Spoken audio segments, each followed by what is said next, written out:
জীবন মানেই নতুন দিনের আশা আর নতুন খবর। শিল্প সাহিত্য থেকে শুরু করে খেলাধুলা আর বিনোদনের সব গুরুত্বপূর্ণ খবর নিয়ে এনিগমা টিভির সাপ্তাহিক আয়োজন দ্য উইকেন্ডে আপনাদের ওয়েলকাম করছি আমি মূর্ছনা ঐশী। চলুন এক ঝলকে দেখে নিই কি থাকছে এই পর্বে।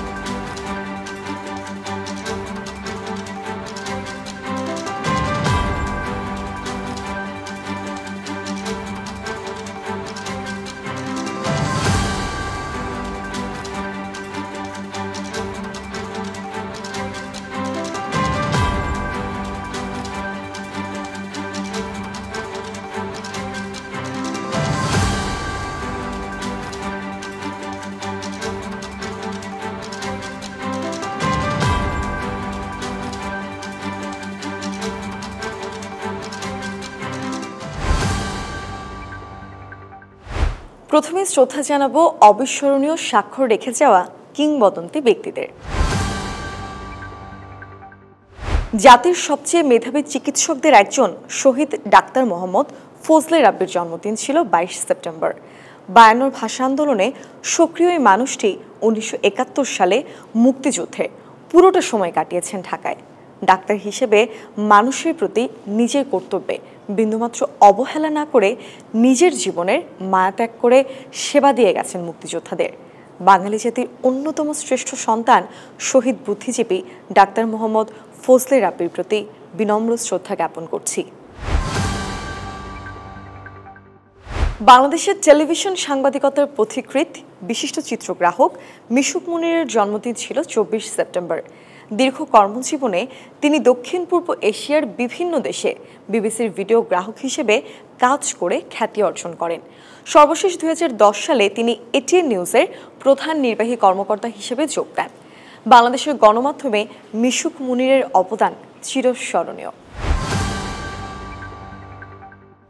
মুগ্ধতা ছড়ানো গীতিকার, কবি এবং শিক্ষক আবু হেনা মুস্তফা কামালের প্রয়াণ দিবস ছিল 23 সেপ্টেম্বর।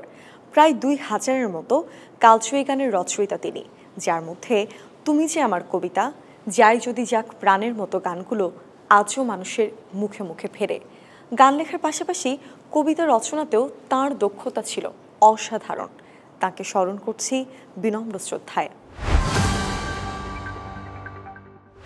সপ্তাহের কিছু বিশেষ আয়োজন সম্পর্কে চলুন জেনে আসি। গত 20 সেপ্টেম্বর ঢাকার রাশিয়ান হাউসে অনুষ্ঠিত হলো এক দারুণ চলচ্চিত্র উৎসব। এনিগমা মাল্টিমিডিয়া লিমিটেডের সহযোগিতায় সের্গেই বন্দারচুক ফিল্ম ক্লাব তাদের 30 বছর পূর্তি উদযাপন করলো। 2 দিন ব্যাপী এই আয়োজনে ক্লাসিক থেকে শুরু করে আধুনিক সব দেশি এবং বিদেশি সিনেমা দেখানো হয়। এর মধ্যে ছিল জাগো হুয়া সাবেরা, পেয়ারা সুবাস, আম কাঁঠালের ছুটির মতো চলচ্চিত্র। শুধু সিনেমা দেখানোই নয়, এখানে রুশ সাহিত্য এবং চলচ্চিত্র নিয়েও আলোচনা করা হয়। এই বিশেষ আয়োজনটি প্রমাণ করে যে চলচ্চিত্র শুধু বিনোদন নয়, এটি আমাদের সমাজ এবং জীবনের প্রতিচ্ছবি।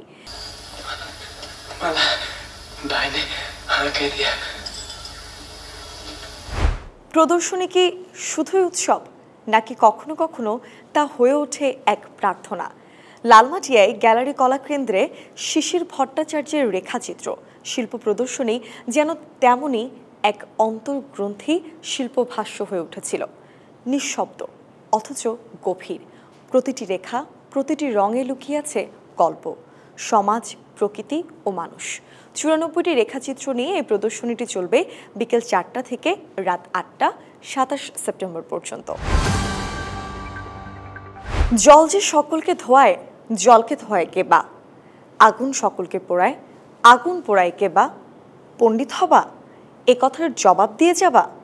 এনিগমা টিভির প্রযোজনায় বাউল শফি মণ্ডলের কণ্ঠে গত 26 সেপ্টেম্বর প্রকাশিত হলো নতুন গান পণ্ডিত হবা।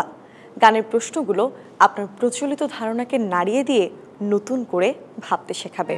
জল যে সকলকে ধোয়ায়, জলকে ধোয়ায় কে বা? আগুন যে সকলকে পোড়ায়, আগুন পোড়ায় কে বা? চলুন এবারে চোখ রাখি চলচ্চিত্রের পর্দায়।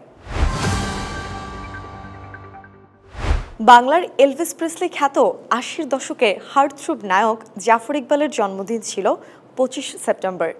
অভিনয়, গান, ব্যক্তিত্বের আবেদন, পোশাক, স্টাইল সব মিলিয়ে তিনি ছিলেন এক গল্পের রাজকুমার। তার অভিনীত ১৫০টি সিনেমার মধ্যে ১৯৮৪ সালে মুক্তিপ্রাপ্ত একটি জনপ্রিয় প্রণয়ধর্মী নাট্য চলচ্চিত্র নয়নের আলো নিয়ে আজ আমরা কথা বলবো। বেলাল আহমেদ পরিচালিত এই সিনেমাটি একজন প্রতিভাবান গায়ক জীবন এবং দুই যুবতী আলো ও নয়নের মধ্যকার এক মর্মস্পর্শী ত্রিভুজ প্রেমের গল্প নিয়ে নির্মিত। এতে প্রধান চরিত্রে অভিনয় করেছেন জাফর ইকবাল, কাজরি এবং সুবর্ণা মোস্তফা। চলচ্চিত্রটির গানগুলো আজও কালজয়ী।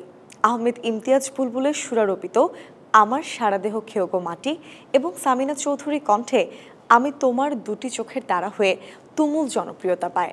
আমি তোমার দুটি চোখে দুটি তারা হয়ে থাকব। বিশ্বের সবচেয়ে মর্যাদাপূর্ণ চলচ্চিত্র পুরস্কার অস্কার আসন্ন ৯৮তম আসরে Bangladesh best international feature film বিভাগে পাঠানোর জন্য জমা পড়েছে ৫টি সিনেমা। সাবা, বাড়ির নাম শাহানা, নকশি কাঁথার জমিন, প্রিয় মালতী এবং ময়না। এর মধ্যে থেকে একটি সিনেমাকে চূড়ান্ত করে অস্কারে পাঠাবে অস্কার বাংলাদেশ কমিটি। কোন সিনেমাটি বাংলাদেশের প্রতিনিধিত্ব করবে তা জানা যাবে খুব শীঘ্রই। একবার ভাবুন তো, যদি হঠাৎ ঘুম থেকে উঠে দেখেন আপনার মধ্যে চলে এসেছে এক অসাধারণ সুপার পাওয়ার। হ্যাঁ, এমনই এক দারুণ গল্প নিয়ে হাজির কোরিয়ান সিনেমা হাই ফাইভ। এনা, জ্যাক, সোফিয়া, জিরো এবং জন এই ৫ জন সাধারণ মানুষ নিজেদের মধ্যে আবিষ্কার করে অসাধারণ ক্ষমতা। এই নতুন ক্ষমতা তাদের এনে দেয় নতুন দায়িত্ব। অন্যদিকে মিনু নামে এক লোভী বৃদ্ধ হয়ে ওঠে শক্তিশালী। সে অন্যের প্রাণশক্তি শুষে নিয়ে অমরত্ব পেতে চায়। শুরু হয় এক মহাযুদ্ধ। ৫ সুপারহিরো একত্রিত হয় মিনুর বিরুদ্ধে। তারা কি পারবে মিনুকে রুখে দিয়ে পৃথিবীকে রক্ষা করতে? জানতে হলে দেখতে হবে সিনেমাটি। চলুন এবারে দেখে নেই খেলার মাঠে কি ঘটলো এই সপ্তাহে।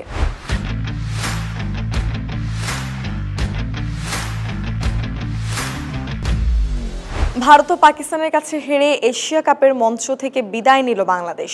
ফাইনালে এখন মুখোমুখি হবে ক্রিকেট বিশ্বের সবচেয়ে উত্তেজনাপূর্ণ দ্বৈরথ চিরপ্রতিদ্বন্দ্বী ভারত এবং পাকিস্তান। কেমন হবে এই মেগা ফাইনালের লড়াই? এই জমজমাট ফাইনালের চুলচেরা বিশ্লেষণ এবং ক্রিকেট বোদ্ধাদের মতামত জানতে চোখ রাখুন এনিগমা টিভির জনপ্রিয় টকশো ই স্পোর্টসে। এদিকে লা লিগায় দারুণ নাটকীয়তায় গত ২৪ সেপ্টেম্বর রায়ো ভায়াকানোর বিপক্ষে ৩-২ গোলে জয় পেল অ্যাটলেটিকো মাদ্রিদ।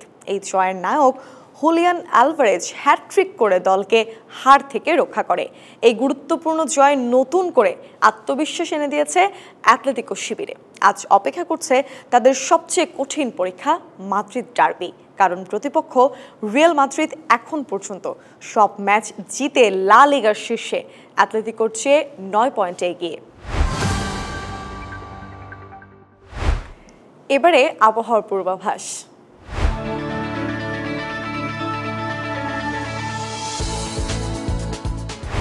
আবহাওয়া বিশেষজ্ঞরা জানিয়েছেন মৌসুমী বায়ুর প্রভাবে আগামী ৫ দিন দেশের বিভিন্ন অঞ্চলে বিক্ষিপ্তভাবে হালকা বৃষ্টিপাত হতে পারে। সারা দেশে কোথাও কোথাও মাঝারি থেকে ভারী বর্ষণের সম্ভাবনা রয়েছে। দিনের এবং রাতের তাপমাত্রা সামান্য কমতে পারে, একই সাথে রয়েছে তাপমাত্রা বাড়ার সম্ভাবনাও। এই অবস্থা থেকে বাঁচতে আমরা আমাদের জীবনযাত্রায় কিছু পরিবর্তন আনতে পারি। শরীরকে ফিট রাখার জন্য নিয়মিত ব্যায়াম করুন, প্রাকৃতিক এবং তাজা খাবার খান, প্রতিদিন অন্তত ৭ থেকে ৮ ঘন্টা ঘুমান।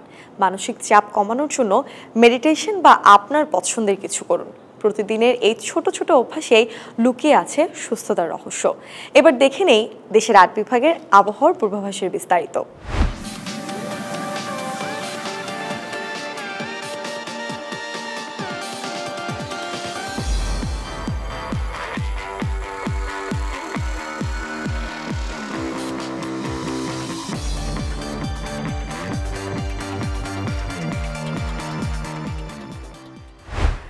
আর্ট, অ্যাডভেঞ্চার, অ্যাকশন নিয়ে আমরা এতক্ষণ ছিলাম আপনাদের সাথে।